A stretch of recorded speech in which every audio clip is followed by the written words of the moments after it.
Hello guys, welcome back to Edu Study. और आज class में हम करने वाले एयरफोर्स ग्रुप वाई का रहेगा का मॉक टेस्ट नंबर 3।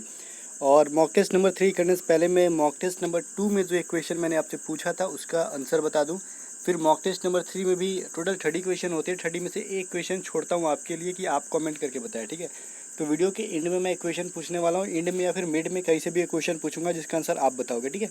फिर नेक्स्ट सीरीज़ में मैं उसका आंसर बताऊंगा कि देखता हूँ कि आप में से कितने कैंडिडेट्स एक्टिव होकर पढ़ते हैं, कितने कैंडिडेट्स का कमेंट आता है, ठीक है। और नेक्स्ट वीडियो में मैं आपको नेम भी लूँगा, जितने कैंडिडेट्स कंप्लीट जो है, जितने क्वेश्चन मैं पूछूंगा सारे के सारे के आंसर जो सही बताएंगे उन सभी का नेम भी वीडियो को स्टार्ट करने से पहले मैं लूँगा नेक्स्ट वीडियो में, पार्ट 4 में रगा वाले में, ठीक है।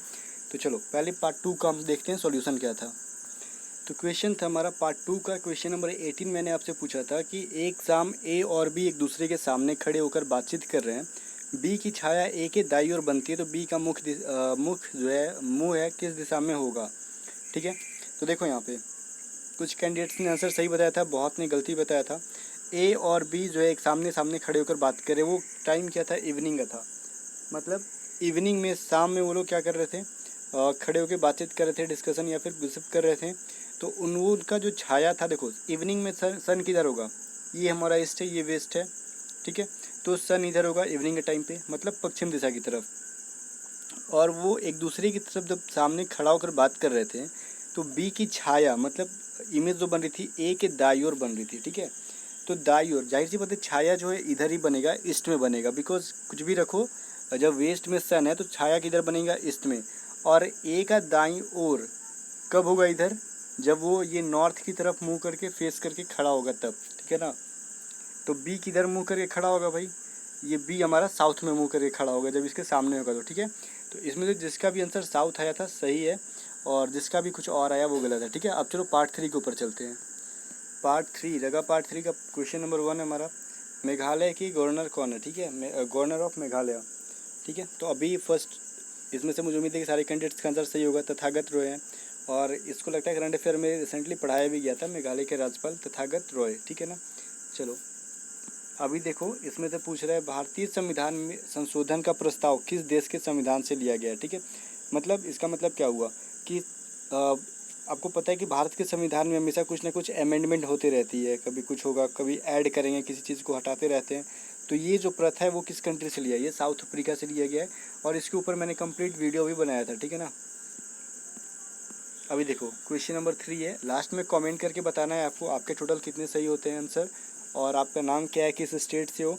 और सारे क्वेश्चन जो मैं पूछते जाऊंगा ना उसका आंसर कॉपी पे नोट करना, लास्ट में अपना नेम, स्टेट और सारे क्वेश्चन का क्वेश्चन नंबर देखिए, आंसर कमेंट में बताना, ठीक है। नेक्स्ट टाइम मैं आपका नाम जरूर लूँगा जिसका भी सही होगा।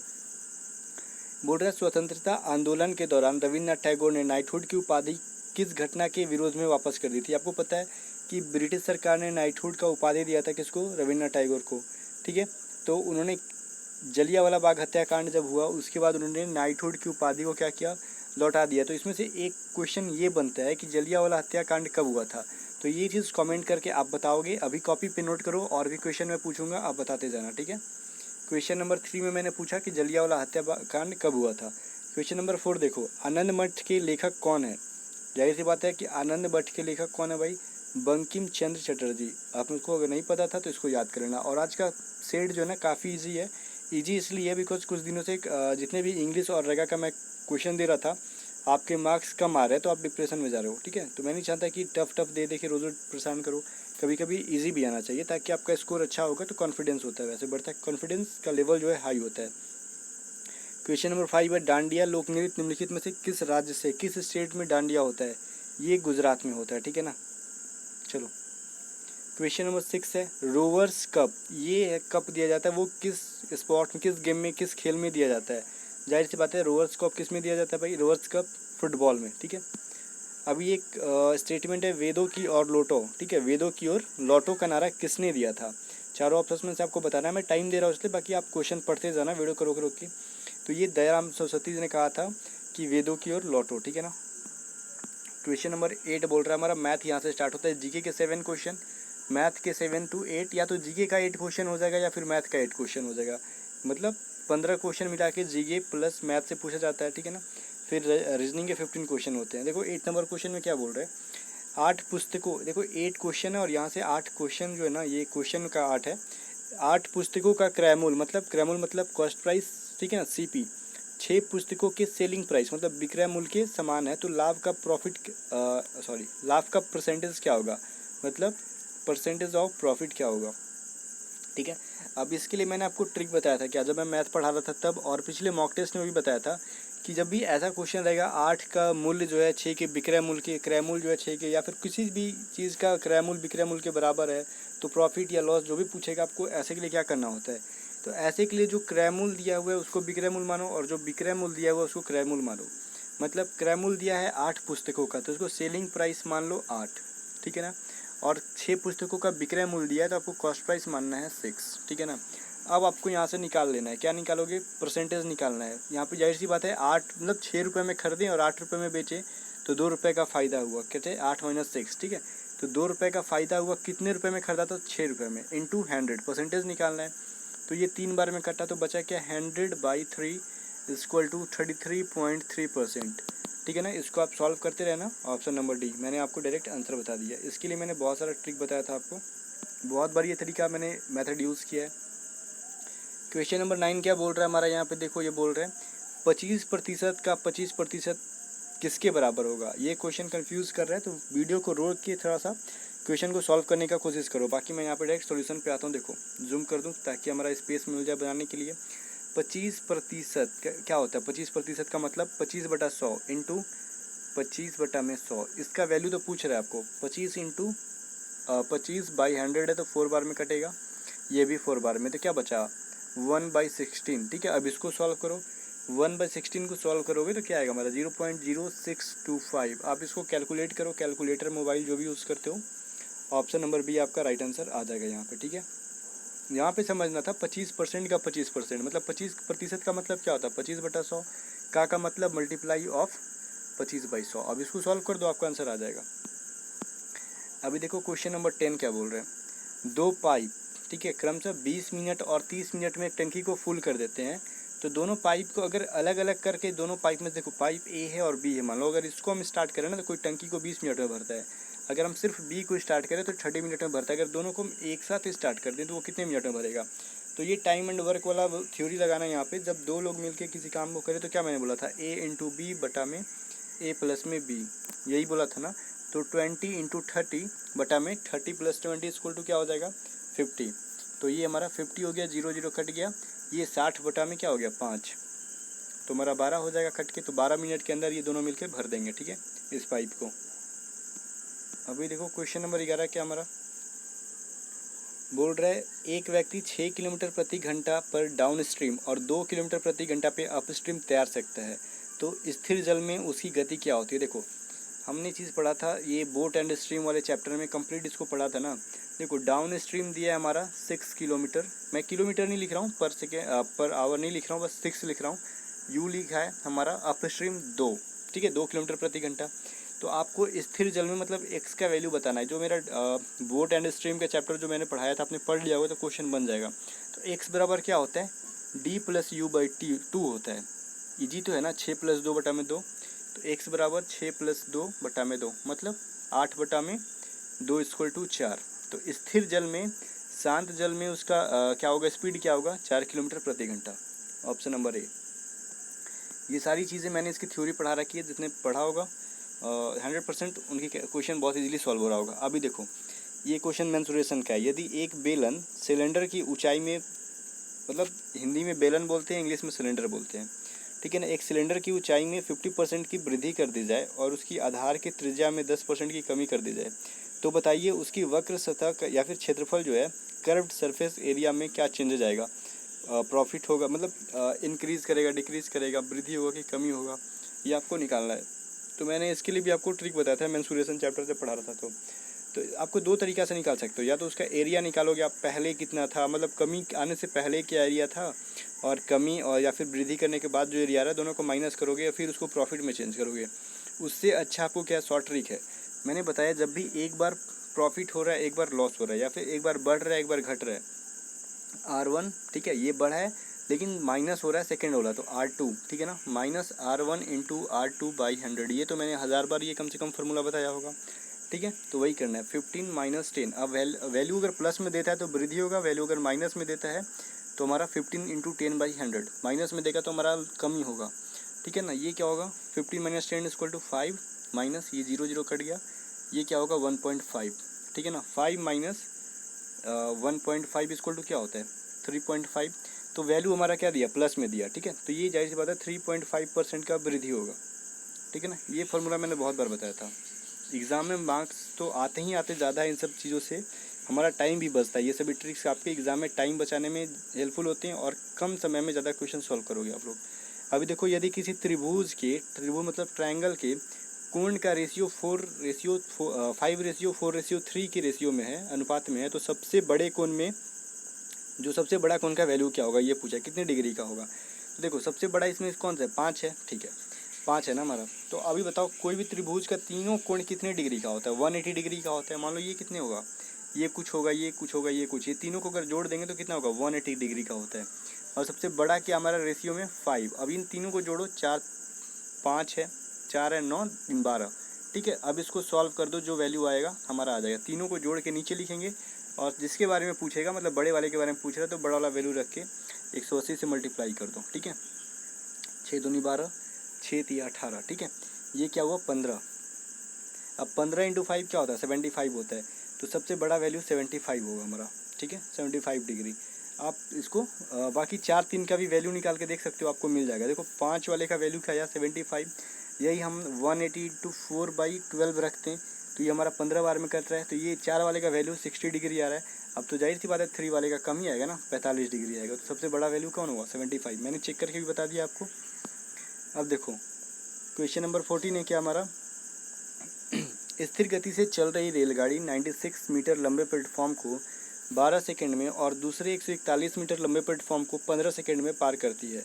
तो रेलगाड़ी की लंबाई और गति, दो चीज़ क्वेश्चन में पूछा है कि रेलगाड़ी की आपको लेंथ भी बतानी है, साथ में आपको उसकी स्पीड भी बतानी है। और एक चीज़ देखो, आपको यहाँ पे लेंथ मीटर में दिया है और स्पीड किलोमीटर प्रति घंटा में दिया है, तो ये तो चीज़ गलत है। तो आपको टाइम टू टाइम चेंज करना होगा। किसी को मीटर में है तो उसको किलोमीटर प्रति घंटा में और मीटर प्रति सेकंड में चेंज टाइम टू टाइम करना होगा, ठीक है। वो सब चीज़ हम यहाँ पे करेंगे। सबसे पहले लिखो, हमने डिस्टेंस क्या होता है टोटल ट्रेन की लेंथ प्लस में प्लेटफॉर्म की लेंथ इक्वल टू डिस्टेंस होता है, ठीक है ना। ठीक है, चलो डी बराबर क्या होता है एस टी होता है, ठीक है ना। आपको पढ़ा होगा डी बराबर स्पीड इंटू टाइम। तो यहाँ पे हमें ना तो स्पीड का पता है ना तो टोटल डिस्टेंस का पता है, तो क्या लिखेंगे। अभी देखो ये हम क्या लिखेंगे भाई, ट्रेन की लेंथ पता नहीं है तो टी, ठीक है। ट्रेन का लेंथ में पता नहीं है तो टी, पहले वाले के अकॉर्डिंग 96 मीटर लंबे platform plus 96 equal to s into 12, ठीक है ना। स्पीड हमें नहीं पता है, स्पीड हमारा तो हमेशा सेम ही होगा ना। अब सेकेंड वाला में भी वही ट्रेन है लेकिन प्लेटफॉर्म दूसरा है, 141 मीटर लंबा है, इक्वल टू क्या हमारा है एस इंटू 15। अब बड़े वाले में से छोटे वाले को घटाओ, ठीक है ना। तो हम बड़े वाले को ऊपर लिखते हैं, आपको भी वही काम करना है। 141 बराबर 15 इंटू एस, ठीक है ना, ये एस है हमारा। ये टी प्लस में 96 इक्वल टू क्या था हमारा, यहाँ पे आपको देखना है भाई 12 इंटू एस, ये लिखना है। और बड़े वाले में से छोटे वाले को घटवा दो, हमारा कम से कम स्पीड मिल जाएगा, ठीक है। स्पीड मिल जाएगा तो हम ट्रेन की लेंथ को भी निकाल सकते हैं ईजिली। अब इसको घटाओ तो टी टी कट जाएगा, ठीक है ना। और 141 में से 96 गया, क्या बचेगा हमारा 45 बचता है, ठीक है। करके देखो, अब यहाँ पे देखो ये 15s हो जाएगा और ये 12s, तो माइनस करोगे तो क्या बचेगा 3s, ठीक है ना 3s। तो ये क्या हुआ 15, s का वैल्यू क्या आ गया यहाँ से 15। स्पीड इक्वल टू 15, लेकिन क्या है भाई ये मीटर प्रति सेकंड है, ठीक है ना। और ऑप्शन में कहीं मीटर प्रति सेकंड में दिया ही नहीं है, तो किलोमीटर प्रति घंटा में तो चेंज करो ना। जब मीटर प्रति सेकंड से किलोमीटर प्रति घंटा में चेंज करने के लिए क्या करते हैं 18/5 में मल्टीप्लाई करते हैं, तो बचती है 15। और 18 इंटू 3 इक्वल टू 54, तो 54 किलोमीटर प्रति आवर।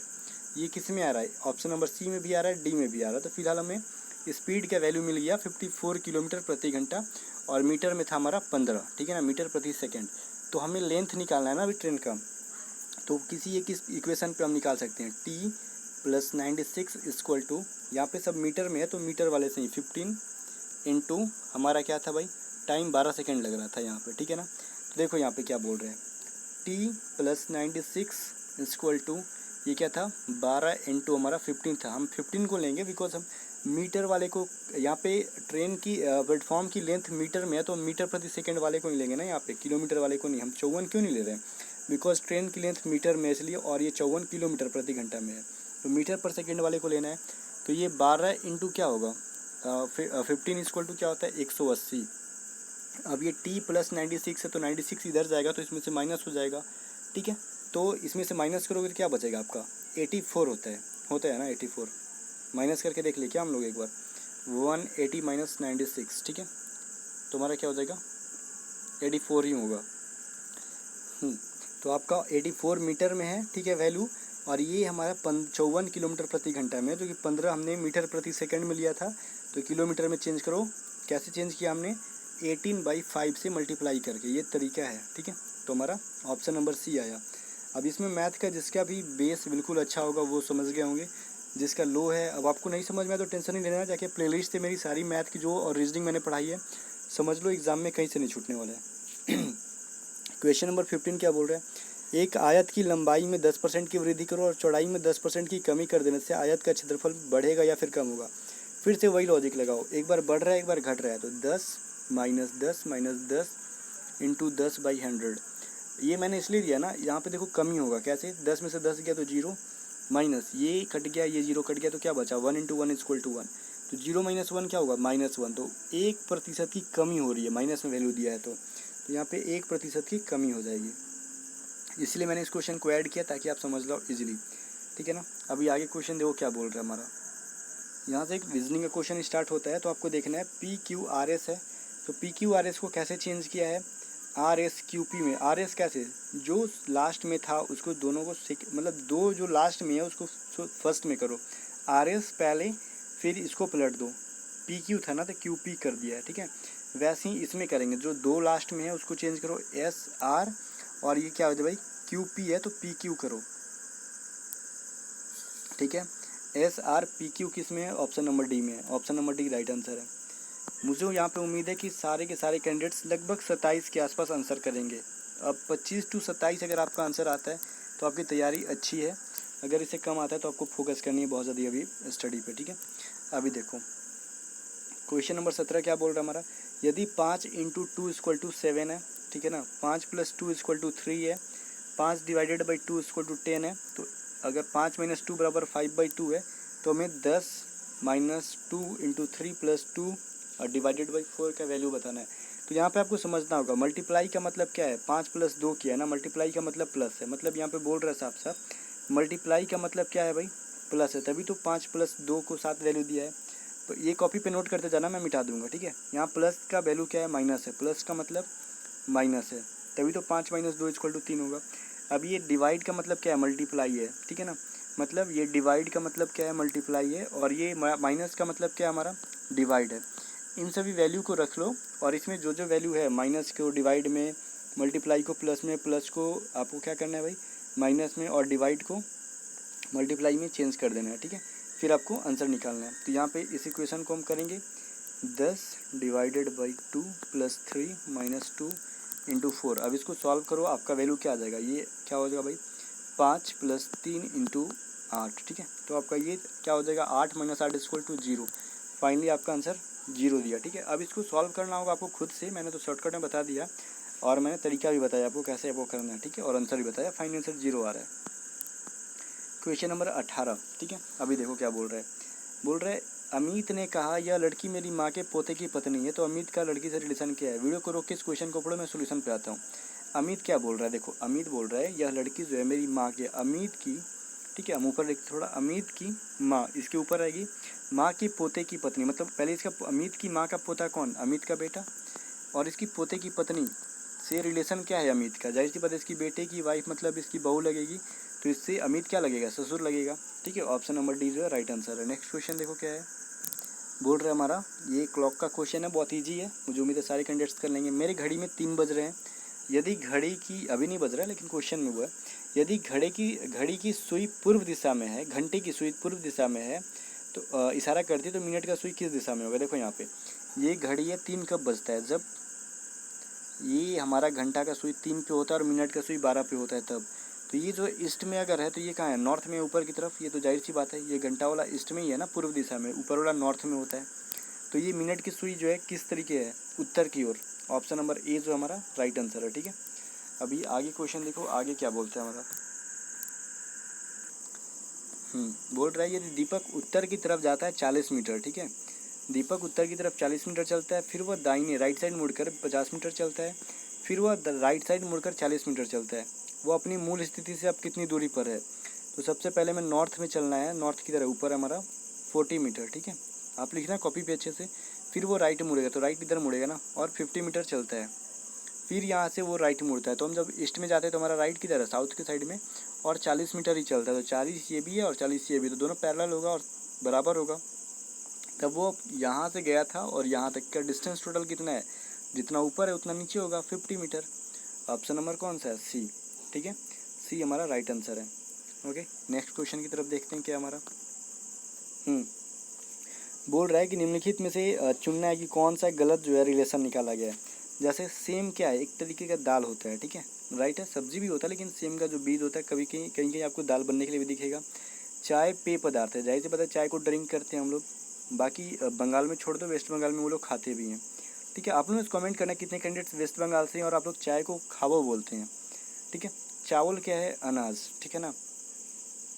चावल क्या एक अनाज है, ये भी सही है। लेकिन फलियाँ, जो भी फल होता है वो ग्रंथि नहीं होता है। ग्रंथि तो बॉडी के अंदर होता है ना, चाहे वो ट्री का हो या फिर ह्यूमन बॉडी हो, ठीक है, उसके अंदर होता है। जैसे हमारा कितनी ग्रंथि है, कौन कौन से, 2-3 का नाम कमेंट करके बता सकते हो, ठीक है। तो फलियाँ जो है वो ग्रंथि नहीं है, वो फ्रूट क्या है, उसका पार्टी है, वो भी खाया जाता है। हाँ, अब क्वेश्चन आपसे ये पूछा जाएगा कि मैंने बोला था कि क्वेश्चन आपके लिए, तो ये क्वेश्चन आपके लिए यही क्वेश्चन है। बताना इसमें टोटल नंबर कितने, ट्रायंगल का कितने नंबर है, मतलब कितने ट्रायंगल है। ऑप्शन यहाँ पे देखो, ये रहा 10, 12, 6, 11। बाकी मैं इसको जूम कर देता हूँ, आप काउंट कर लेना, ठीक है। टोटल कितने ट्रायंगल है इसके अंदर। ऑप्शन यहाँ पे आपका ABCD में से आपको कमेंट करके बताना है, क्वेश्चन नंबर 22 का, ठीक है ना। चलो, ये क्वेश्चन आपको बताना है, मैं आपको आंसर नेक्स्ट सीरीज़ में बताऊँगा, नेक्स्ट पार्ट में। अब ये बोल रहा है इसमें से इसका रिलेशन किसके साथ होगा। जैसे ड्रामा का रिलेशन निर्देशक के साथ है, तो टीम का रिलेशन किसके साथ है। देखो, जब भी कहीं पे कोई नाटक होता है, ड्रामा होता है, प्ले होता है या फिर मूवी होता है, तो उसको डायरेक्टर क्या करता है, डायरेक्ट करता है, बताता है कि ये ऐसे होगा, वैसे होगा, ठीक है। वैसी तरह एक टीम को कौन डायरेक्ट करता है, तो उसका कप्तान डायरेक्ट करता है कि टीम किस तरीके से खेलेगी तो अच्छी परफॉर्मेंस करेगी। तो कौन करता है, कप्तान ही उसको क्या करता है भाई, डायरेक्ट करता है, ठीक है। क्वेश्चन नंबर 14 अब बोल रहा है इसमें से 24 है, 14 नहीं है, 24 है, कि अंग्रेजी की डिक्शनरी के अकॉर्डिंग इसको तीसरे नंबर पे, देखो यहाँ पे बोल रहा है तीसरे नंबर पे कौन सा होगा, ठीक है। अभी देखो, शुरू में सब में के और एन है, ठीक है, फर्स्ट और सेकंड वाले में। तो थर्ड वाले में देखो, इसमें ओ है, इसमें ए है, इसमें आई है, इसमें ओ है। तो जाहिर सी बात है पहले ए आ जाएगा, तो बी जो है पहले नंबर पे आता है। ऑप्शन नंबर बी जो है पहले नंबर पे आ जाएगा, बिकॉज इसमें थर्ड नंबर पे है। और ऑप्शन नंबर सी जो है सेकंड नंबर पे आता है, बिकॉज इसमें आई है। आप देखो यहाँ पे ओ और ओ दोनों में है, तो लास्ट वाला देखो कि पहले कौन आएगा, वो तीसरे नंबर पे होगा। तो ऑप्शन नंबर डी में क्या लास्ट में बी है, तो ये बी पहले आता है डब्लू से, तो आप तीसरे नंबर पे कौन सा आ जाएगा, ऑप्शन नंबर डी, ठीक है ना। चलो, नूब। अभी 25 नंबर क्वेश्चन क्या बोल रहा है, 33 है, 48 है, 65, 84 है। तो यहाँ पे नेक्स्ट वाले 2 सीरीज पूछ रहा है आपको, 2 डबल वाट का सीन है। तो क्या होगा, देखो 33 में कुछ जोड़ा हुआ है, अब वीडियो को रोक के सॉल्व करो। 33 में आप क्या जोड़ते हो, 15 जोड़ते हो, तो ये हमारा क्या होता है, 48 होता है, ठीक है। पहले हमने 15 जोड़ा, ठीक है ना। 48 में आप 17 जोड़ दो तो 65 होगा, 17 जोड़ दो, ठीक है। फिर 19 जोड़ दो तो आपका 84 मिलेगा। अब 19 के बाद क्या आता है, 21, मतलब एक गैप करके, मतलब ऑड नंबर जोड़ना है, तो हमारा क्या हो जाएगा 105, ठीक है। अब इसमें आप क्या करोगे, 22 नहीं जोड़ना है, 23 जोड़ना है, 23 जोड़ना है, तो 128, 105 और 128 ऑप्शन नंबर ए में है, ठीक है। चलो, यही तो सीरीज़ है आपका जोड़ने का, ठीक है। आपको +21 और +23 करना था। अभी देखो, ये नॉन वर्बल का सीरीज़ आ गया हमारा, ठीक है। तो इसमें से आपको बताना है कि कौन कौन सा। वीडियो को रोक के ज़रा सॉल्व करो, मैं डायरेक्ट सॉल्यूशन पे आपका आता हूँ, ठीक है ना। 26 नंबर में अभी कुछ ना कुछ ये रोटेट कर रहे हैं इसके एरोज़, ठीक है ना। ये देखो, घड़ी आपने देखा होगा, ये 12, 1, 2, 3 जो भी होता है, आपको ऐसे करके चलता है, ठीक है। ऐसे ऐसे ऐसे ऐसे चलते रहता है, ठीक है। वो एक पैर, मतलब पूरी एक सर्कल के ऊपर चलता है, बट मैंने बताया। और एंटी क्लॉकवाइज जो बिल्कुल इसके उल्टा साइड चलेगा। तो ये देखो, ये घड़ी की दिशा में चल रहा है, ऑप्शन नंबर 1, ठीक है, इस साइड से जा रहा है। और इधर से जाने के बाद लास्ट में तो फिर इधर ही जाएगा ना, तो ऑप्शन नंबर बी भी क्या जा रहा है, घड़ी की दिशा में जा रहा है। ऑप्शन नंबर डी भी देखो इधर जा रहा है, तो जाहिर सी बात है फिर से मुड़ के इधर आएगा, तो डी भी क्या जा रहा है, घड़ी की दिशा में, और ई भी घड़ी की दिशा में जा रहा है। लेकिन ये सी नंबर देखो ये उल्टा जा रहा है ऐसे, ये एंटी क्लॉकवाइज मूव कर रहा है कि नहीं इसका एरो। ऑप्शन नंबर सी इसमें डिफरेंट है, ये है तो आपको चुनना था, अगर मिल गया था आंसर सही बात है। अभी देखो 27 में क्या आपको डिफरेंट दिख रहा है, वीडियो को रोक के ज़रा इस पर थोड़ा सा ऑब्जर्व करो इसको, क्या आपको डिफरेंट दिख रहा है इसमें। तो ऑप्शन नंबर आपको डी में कुछ डिफरेंस मिलेगा कि जब भी हम इसका ये वाला पार्ट को छोड़ दो, ये जो डार्क साइड है ना, डार्क साइड देखो हर जगह पे लेफ्ट साइड में है। अगर हम इधर फेस करके देखो, इसका जो फेस है वेस्ट में अगर फेस करके खड़े हो जाओ तो आपका लेफ्ट साइड डार्क में पड़ेगा। अगर आप इस साइड मतलब ये हमारा क्या है भाई, ये हमारा ईस्ट है और ये साउथ है, साउथ ईस्ट में ये जो कर रखा है, साउथ ईस्ट में फेस करके खड़े हो जाओ तो आपका लेफ्ट हैंड किधर पड़ेगा, इस साइड होगा। इधर भी लेफ्ट हैंड आपका है, और लेकिन इधर देखो आप अगर ऐसे यहाँ पे नॉर्थ ईस्ट में अगर खड़े हो जाते हो तो इस साइड आपका राइट हैंड पड़ता है। खड़े होके देखो, ये जो राइट की साइड में है और बाकी सारे के सारे डार्क वाला पार्ट जो है लेफ्ट के साइड में। तो ऑप्शन नंबर डी यहाँ पे डिफरेंट है। 28 में और 29 में आपको क्या डिफरेंट दिख रहा होगा, यहाँ पे देखो ऑप्शन नंबर ए में देखो एक ट्रायंगल के अंदर है, तो इसके अंदर कितनी, इसको 3 भाग में बांटा गया, ठीक है ना, जो भी जैसे भी बांटा है देखो 1 2 3 3 बॉक्सेस हैं। ये जो ऑप्शन नंबर बी में देखो 1 2 3 4 5, मतलब ये जो है 5 साइड्स हैं, तो इसको 5 भाग में बांटा गया है।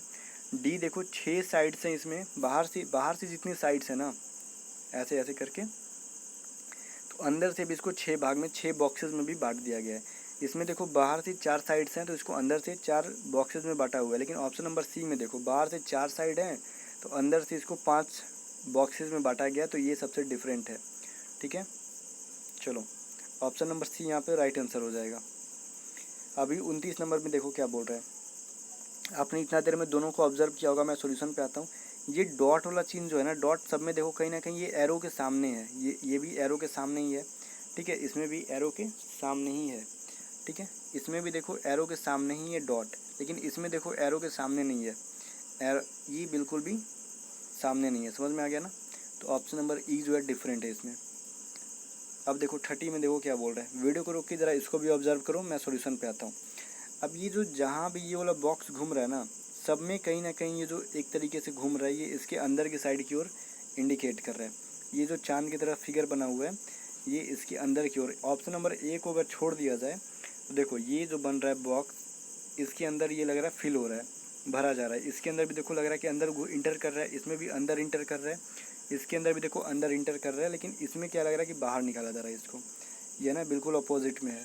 तो ऑप्शन नंबर ए जो है डिफरेंट है। आपको ये मैंने इतना इजीली बताया, बट इतना इजी था नहीं सब, थोड़ा ना थोड़ा आपको माइंड लगाना ही था। तो मुझे उम्मीद है कि आपका कम से कम 25 to 27 मार्क्स आया ही आया होगा इस वाले सेट में। अगर इससे कम मार्क्स आया तो आई थिंक कि आपको मेहनत करने की थोड़ी ज़्यादा ज़रूरत है। और आपके टोटल कितने मार्क्स आए ये तो कमेंट करना ही है। बाकी जो मैंने आपसे 2 क्वेश्चन पूछा था कि एक जलियांवाला हत्या, जो ऑप्शन नंबर क्वेश्चन नंबर 2 में था कि जलियांवाला हत्याकांड कब हुआ था और कितनी ट्रायंगल्स है, ठीक है, ये दोनों क्वेश्चन के, जो कि क्वेश्चन नंबर 22 था शायद। तो इन दोनों के आंसर और साथ में अपना नाम अपना स्टेट कमेंट करके बताना। नेक्स्ट डे मैं आपकी वीडियो को स्टार्ट करते टाइम ही आपको सॉल्यूशन बता दूंगा कि कितने ट्रायंगल हैं पार्ट 3 में इसका, और आपके नाम जरूर लूँगा, ठीक है ना, कितने कैंडिडेट्स ने सही बताया। सो गुड नाइट, मिलते हैं नेक्स्ट वीडियो के साथ।